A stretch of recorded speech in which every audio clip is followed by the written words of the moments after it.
ওরে এক হাতে যদি বাজতো তালি,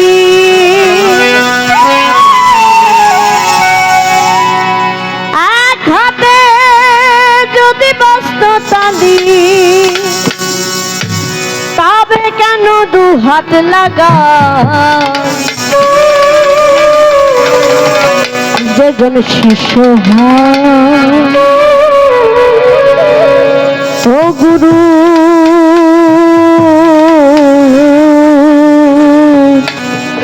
মনে রেখা বুঝলা।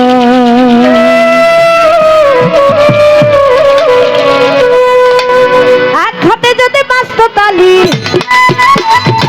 এক হাতে যদি বাজতো তালি, তবে কেন দু হাত লাগা? যেজন শিষ্য হয় ও গুরুর মনের খবর নাই, যেজন শিষ্য হয় ও গুরুর মনের খবর নাই। ওরে এক হাতে যদি বাজতো তালি,